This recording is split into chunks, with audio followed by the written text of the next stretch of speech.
ថ្មីនេះរដ្ឋបាលរបស់លោកប្រធានាធិបតី Donald Trump លោកបានដាក់នៅការយកនៅពន្ធ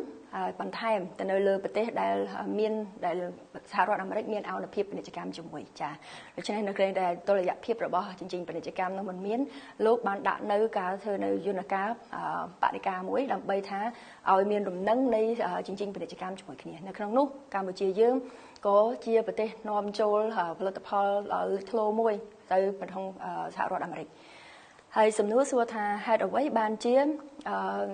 កម្ពុជាទទួលនៅដល់តំពន្ធ49% ពីអាមេរិកហើយថាតើកម្ពុជាពិតជាបានដាក់ពន្ធនៅលើផលិតផលនាំចូលរបស់សហរដ្ឋអាមេរិកដល់97% មែនឬអត់ចានៅក្នុងនេះខ្ញុំសូមធ្វើការបញ្ជាក់ថាកម្ពុជានៅក្នុងនាមជាសមាជិករបស់ WTO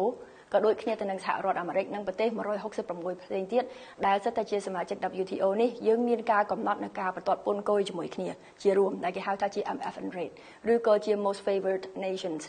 tariff rate ចាដែលនៅក្នុងនោះកម្ពុជាគឺត្រូវបានកំណត់នៅក្នុងកាតព្វកិច្ចរបស់ខ្លួនគឺការយកពន្ធនៃការផលិតផលនាំចូលមិនថារបស់សហរដ្ឋអាមេរិកឬក៏របស់ដៃគូពាណិជ្ជកម្មណាផ្សេងទេគឺថាមានចន្លោះពី0រហូតដល់អស់កម្ពស់គឺ35%ចាហើយនៅក្នុងនោះយើងសម្លឹងឃើញថានៅក្នុងឆ្នាំ2024នេះនៅក្នុងជញ្ជីងពាណិជ្ជកម្មនៅលើការនាំចូលរបស់ផលិតផលអាមេរិកមកកម្ពុជាដែលមានបរិមាណប្រហែលនឹង$700 លាននេះចាពន្ធបន្ទាត់ពន្ធខ្ពស់ដល់បំផុតដែលយើងមាននៅលើផលិតផលនាំចូលរបស់សហរដ្ឋអាមេរិកមកកម្ពុជានោះគឺមានត្រឹមតែ29.4% ទេចាបានន័យថាទាបជាង35%ដែលជាបន្ទាត់ពន្ធ maximum ដែលយើងមាន